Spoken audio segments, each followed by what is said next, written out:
Hello friends, मैं हूं अजीज। आप देख रहे हैं मूवी स्टॉक चैनल, जिस पर आज मैं बात करने वाला हूं द क्रो फिल्म की। जी हां, बिल स्कारगार्ड की ही फिल्म है, जिसे लेकर के आपको एक बात तो बहुत ही अच्छी तरीके से पता चल गई होगी कि फिल्म के रिव्यूज अच्छे निकल कर नहीं आए हैं। और अगर जो कोई भी इस फिल्म से रिलेटेड आपको अच्छा बोलकर बता रहा है, मैं यही कहूंगा इंट्रो के पहले कि डेफिनेटली वो लोग झूठ ही कह रहे हैं, जिसकी पूरी डिटेल मैं आपको इस वीडियो में दूंगा। वो भी अपने ऑनेस्ट टेक के साथ साथ वो अंदर का जो फैन है ना, इस यूनिवर्स से जो कनेक्टेड है, उस बारे में भी बताकर। क्योंकि कहीं ना कहीं पुरानी कल्ट क्लासिक फिल्म जिसमें ब्रैंडन ली थे, वो मेरे लिए दिल में बहुत ही स्पेशल जगह रखती है, जिसे मैं कल्ट क्लासिक के साथ साथ एक मास्टरपीस फिल्म भी कहूंगा। लेकिन उस विजन के बाद बाकी जितनी भी क्रो के यूनिवर्स की फिल्में बनी थी, आई थिंक 3 से और 4 फिल्में थी, और आई थिंक ये 5वीं फिल्म है। जिस सब पर कहते हैं ना कि इस फ्रेंचाइजी का टेक, वो कहते हैं ना कि हर बार बुरा, उससे भी बुरा बुरा, यही कुछ होता चला गया था। जिसके बाद मुझे लगता है कि स्टूडियो ने अच्छा खासा ब्रेक लेते हुए यही सोचा कि वो लोग इस यूनिवर्स की कहानी में अच्छे डायरेक्टर, राइटर और यहाँ तक कि एक्टर को कास्ट करके कुछ कमाल करके दिखाएंगे। और गेस व्हाट, उन्होंने जेसन मोमोआ के साथ साथ ये चीज शुरू भी की थी, जिस फिल्म को डायरेक्ट करने की जिम्मेदारी द नन 1 जिसने डायरेक्ट की थी, उनकी थी। यानी देखा जाए तो डायरेक्शन वाइज फिल्म काफी अच्छे ट्रैक पर बढ़ रही थी। क्योंकि भले से ही द नन फिल्म के डायरेक्टर की प्रेजेंटेशन अपनी उस फिल्म को लेकर के बेकार थी, बट वो कहते हैं ना कि समा बनाने में वो फिल्म पूरी तरीके से काम कर गई थी। और इसके अलावा उनका जो टेक इसी पुराने गॉथिक हॉरर को लेकर के कंटिन्यू करने का था, वो ठीक ठाक सा था। लेकिन ये नहीं कि इस टेक पर सिर्फ उन्हें ही पहले हायर कर ये जिम्मेदारी उनके कंधे पर डाली गई थी। और हाँ, जेसन मोमोआ के भी, क्योंकि इसके पहले और भी कई सारे एक्टर्स, डायरेक्टर्स, इन सब का नाम निकल करके आया था। लेकिन इन सब में जेसन मोमोआ ही काफी ज्यादा शाइन करते हुए नजर आते हैं, जिनके आई थिंक कुछ टेस्ट इमेजेस भी रिलीज की गई थी। और हाँ, छोटे मोटे से वीडियोस भी जो अगर मिले तो दिखा दूंगा, वरना बस समझ जाओ भावनाओं को कि वो इस रोल में बहुत ज्यादा शानदार लगते थे, अगर इस कैरेक्टर पर स्टडी उनकी बहुत ज्यादा टाइट हो तो। और मेरे हिसाब से तो मैं यही कहूंगा कि स्टूडियो का पूरा टेक बिल्कुल सही जा रहा था। लेकिन फिर क्रिएटिव डिफरेंस के चलते फिल्म में कई सारी चीजें चेंज की गई, खास करके जॉन विक के ट्रेंड को पकड़ते हुए मेकर्स का पूरा फोकस था फिल्म में गौर दिखाना। और यहाँ तक की जो बात मैंने सुनी है कि एरिक के कैरेक्टर को, जो की फिल्म का लीड है, उसे बिल्कुल कॉमिक बुक की ओरिजिन ना देते हुए बस लोगों को ये झूठ बोल करके बताना कि वो लोग इस पूरे यूनिवर्स को रीबूट कर इस टेक की शुरुआत फिर से करेंगे। जी हाँ, यानी कि ब्रैंडन ली वाला अवतार, उसकी पूरी लेगेसी को टच करते हुए यहाँ पर कहानी की प्रेजेंटेशन उनके हिसाब की रहेगी। जिस पर अब मेकर्स कितने ज्यादा सफल हुए हैं, उस पर तो मैं अच्छे खासे से इंट्रो के बाद ही बात करूंगा। जिसके पहले अब फिल्म की कहानी की थोड़ी बहुत, वो कहते हैं ना कि चर्चा की जाए तो कहानी एरिक और सैली के कैरेक्टर की है, जिसमें इस बार फिल्म की कहानी की शुरुआत भी सैली के कैरेक्टर से ही की जाती है। शुरुआत पहले एरिक का बचपन दिखाया जाएगा, लेकिन उसके बाद जैसे ही फिल्म में शैली के कैरेक्टर की एंट्री करवाई जाती है, तभी आप ये समझ जाओगे फिल्म किसके पॉइंट ऑफ व्यू से आगे बढ़ने वाली है। क्योंकि इसके बाद शैली खुद को पुलिस से अरेस्ट करवाती है और सीधे रिहाइब चली जाती है, जहाँ पर उसकी मुलाकात होती है एरिक के कैरेक्टर से। और फिर क्या, वहाँ से शुरू होता है इनका प्रेम, जिसके साथ शैली ने कुछ और भी चीजें, वो कहते हैं ना कि अपने पास से रिलेटेड एरिक से छुपा रखी है, जिसकी उसे भारी कीमत चुकानी पड़ेगी। और इस कीमत को चुकाने के बाद एरिक का टेक अपने सच्चे प्यार को लेकर के कैसा रहेगा, और उन सब के चलते उनका सामना फिल्म के विलेन यानी कि विंसेंट के कैरेक्टर से कैसे होता है, वो तो आपको ऑलमोस्ट 2 घंटे की इस फिल्म को देख करके पता चलेगा, जो कि डेफिनेटली ए सर्टिफिकेट के साथ में रिलीज की गई है, जिसमें रोमांस, लव, इन सब को फर्स्ट हाफ में दिखाया गया है। तो वहीं सेकंड हाफ फिल्म अपने कैरेक्टर को डेवलप करने के बाद उसमें एक्शन दिखाने में पूरा खर्च करती है, जो कि मैं आपको कांग्रेचुलेट करूंगा कि अगर आपने ट्रेलर देखा है तो आपने पूरी की पूरी फिल्म देख रखी है। ये बात बिल्कुल भी गलत नहीं है। लेकिन फिर भी वो कहते हैं ना कि ट्रेलर की प्रेजेंटेशन के हिसाब से कुछ लोगों को लग रहा होगा कि भाई बहुत ही बैडएस सी फिल्म है, जो क्रो के यूनिवर्स को ठीक मेकर्स की ऑनेस्टी के साथ, जो कि उनका स्टेटमेंट है, अब प्रेजेंट करती भी है या नहीं। चलिए उन सारी की सारी डिटेल को बिल्कुल स्पॉइलर फ्री डिस्कस करेंगे। जिन सभी पर आगे बढ़ने से पहले रहेगी मेरी छोटी मोटी सी रिक्वेस्ट, जो की है इस चैनल को सब्सक्राइब, वीडियो को लाइक और शेयर करने की तो कर लो।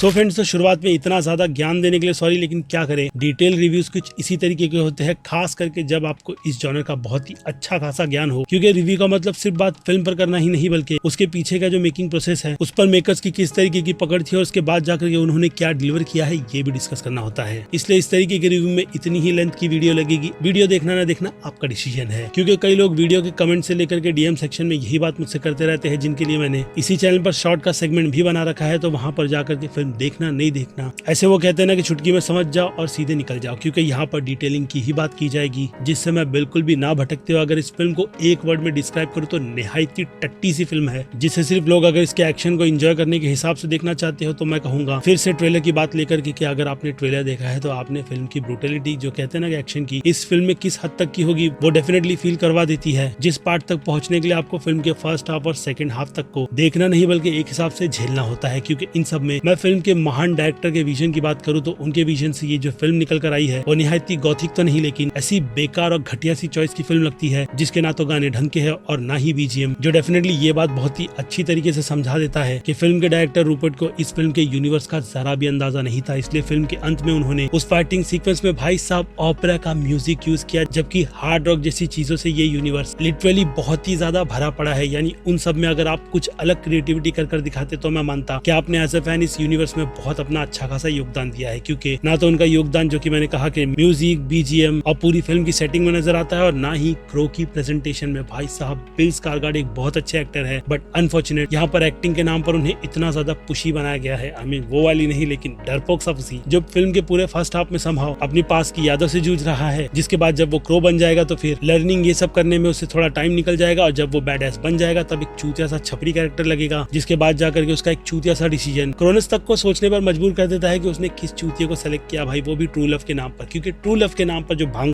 इस पूरी फिल्म में हमारे सामने जो प्रेजेंट किया गया है वो इतना ज्यादा डिसरिस्पेक्टफुल है। जिनमें सबसे पहले बात करें शैली नाम की, वो जो एक्ट्रेस है भाई, उनका नाम FKAG, जो भी नाम रहेगा भाई, भले से ही वो कहा कि कितनी भी बड़ी सिंगर क्यों ना हो, लेकिन एक्टिंग के डिपार्टमेंट में उसने जिस तरीके का हगा है, उससे तो मैं यही कहूंगा कि उनसे अगली फिल्म में एक्टिंग बिल्कुल भी नहीं करवाना। क्योंकि उनकी शक्ल जब भी स्क्रीन पर नजर आती है मन कर रहा था कि जाकर के मेकर को 4 चमाट मारूं, क्योंकि सिलेक्शन के नाम पे आपने शैली नाम की एक ऐसी कैरेक्टर दे दी जो कि पुरानी फिल्म में फिल्म की शुरुआत से ही बता दी जाती है कि मर चुकी है, लेकिन फिर भी एरिक के कैरेक्टर का पागलपन और उस कैरेक्टर की पास की स्टोरी का जो तालमेल बिठाया गया है वो इतना ज्यादा शानदार है कि आपको एरिक के कैरेक्टर का ब्रेंडन ली की परफॉर्मेंस के चलते वो जो कहते हैं ना कि दुख, दर्द, पीड़ा बहुत ही अच्छी तरीके से फील होती है कि ये बंदा अपने प्यार के लिए किसी भी हद तक चला जाएगा। लेकिन यहाँ पर इन चीजों का जिस तरीके से मजाक बना करके हमारे सामने प्रेजेंट किया गया है, तो उससे शैली के कैरेक्टर को देख करके भाई अभी अंदर से और ज्यादा गाली निकल जाएगी, जिससे इग्नोर करके अब दूसरे कैरेक्टर की बात करिए, यानी कि फिल्म के विलन विंसेंट के कैरेक्टर की, तो भाई एक चूतिया कैरेक्टर डेविल से डील करके बैठा है। भाई यार क्या कॉन्सेप्ट निकाला है तुमने भाई। अगर इसे पुरानी फिल्म टॉप डॉलर यानी कि फिल्म के उस विलन के कैरेक्टर के साथ में कंपेयर करो तो भाई उस कैरेक्टर में वो जो कोई भी एक्टर थे भाई, उन्होंने इतना ज्यादा फोड़ा है कि उस कैरेक्टर को लेकर के डेफिनेटली अगर आप फिल्म देख लो तो आपको याद रहेगी कि उनकी परफॉर्मेंस हीरो के सामने भाई किस लेवल की थी। क्योंकि सिर्फ वही नहीं बल्कि उनके साथ में जितने भी छोटे मोटे चंटर बंटर होते हैं ना कैरेक्टर, जिनको बाद में एरिक ढूंढ ढूंढ करके पकड़ के भाई फोड़ने का काम करता है, तो उनका रोल भी फिल्म में अच्छा है। बाकी ब्रेंडन ली की तो बात ही छोड़ दो, जिनके बाद एरिक के कैरेक्टर का रोल आज तक क्रो के यूनिवर्स में किसी ने भी अच्छा प्ले ही नहीं किया। इसलिए मैं आपको फिर से हाईली रिकमेंड करूंगा कि आप क्रो के यूनिवर्स को बहुत ही अच्छी तरीके से समझते हुए इसकी वर्ल्ड बिल्डिंग कैसी होती है, यानी कि इसकी पूरी की पूरी दुनिया और उस दुनिया के लोग कितने ज्यादा क्राइम में पूरी तरीके से उलझे हुए, और ऐसे में अगर बहुत ही ईमानदार सोल वो कहते हैं ना कि अपनी अच्छी जिंदगी बिताने की कोशिश करे, तो फिर कैसे वो काला साया उनसे वो सब कुछ छीन ले, जिसका बाद उसका प्यार उसे एक ऐसे मिशन पर ले जाए जो कि आप भी फिल्म की स्टार्ट से लेकर के अंत तक देखना पसंद करोगे। लेकिन ये फिल्म तो भाई बिल्कुल भी नहीं, जो मेरे लिए किसी टॉर्चर से बिल्कुल भी कम नहीं थी, जिस फिल्म के हर एक पॉइंट पर मुझे सिर्फ और सिर्फ डिसअपॉइंटमेंट ही मिली है। जिनमें जैसे कि मैंने बिल स्कारगेट के कैरेक्टर की बात की, तो उनके कंधे पर आप पूरी फिल्म के भार को रख करके कितना ही उनसे काम करवा लोगे, जो डेफिनेटली अपनी अच्छी एक्टिंग का स्किल यहाँ पर दिखा ही नहीं पाते, जिसके चलते ये फिल्म अपने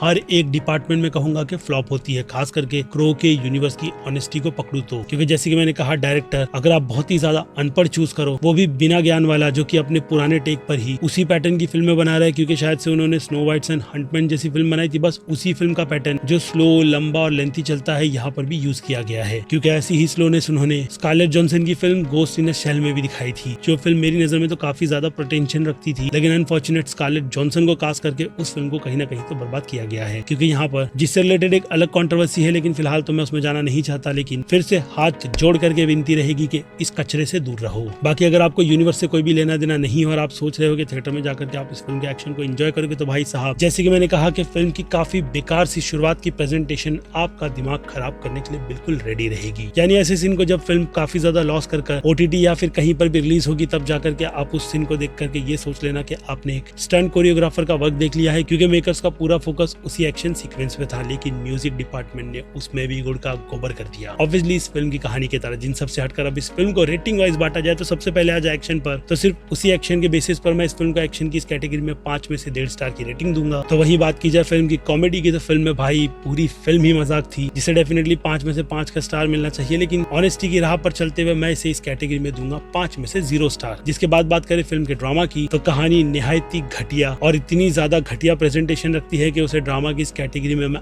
आधे स्टार से इधर उधर नहीं होने दूंगा। और फिर बात की जाए फिल्म के सस्पेंस की, तो फिल्म सस्पेंस डेफिनेटली कुछ भी छुपा करके नहीं रखती है, यानी ये कैटेगरी मेरी नजर में 0 डिजर्व करती है, जिनसे हटकर फिल्म के हॉरर, थ्रिल स्टाइल की बात करें तो कुछ गौर दिखा करके शुरुआत में जब आपको 36 घंटे की लव स्टोरी बिल्ड करनी थी, उसमें भी जब आप हकते हो तब पता चलता है कि आपने किस तरीके का महान कारनामा फिल्म में करके दिखाया है, जिसे ध्यान में रखकर मैं इस फिल्म को ऑब्वियसली इन दोनों ही कैटेगरी को बिल्कुल बैलेंस बनाते हुए 5 में से आधा स्टार दूंगा। जिसके बाद बात की जाए मास ऑडियंस की, तो जैसे कि मैंने कहा, मास ऑडियंस जिन्हें इस फिल्म की बैक हिस्ट्री से कुछ भी लेना देना नहीं है, तो वो लोग वन टाइम वॉच के हिसाब से थिएटर में इस फिल्म को झेलेंगे और इसे डेफिनेटली बी की कैटेगरी में रखेंगे। तो वही बात की जाए क्रिटिक्स की, तो ऑब्वियसली क्रिटिक्स का प्यार इस फिल्म को उतना ज्यादा नहीं मिला है, जिसके चलते क्रिटिक्स ने इस फिल्म को सीधे सीधे उठा करके सी की कैटेगरी में रखा है। तो मैं उनसे एक स्टेप आगे जाते हुए जो डिसऑनेस्टी के साथ मुझे ये फिल्म दिखाई गई है उस पर तो माफिला चुकी नहीं ऐसी बात करते हुए डी की कैटेगरी दूंगा, जिसका पूरा रीजन मैंने आपको इस वीडियो में बहुत ही अच्छे से एक्सप्लेन कर बताया। बाकी देखना ना देखना फिर से कहूंगा वो आप पर डिपेंड करता है, मेरी राय, आप उस पर अपना ओपिनियन दीजिए। जिसके बाद फिर क्या, मैं हूं Aziz, movie stock channel like share subscribe भूलना मत, मिलूंगा जल्दी दूसरी किसी वीडियो में। Till then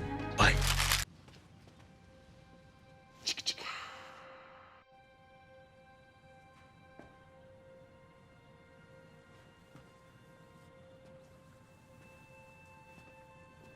You're still here. It's over. Go home.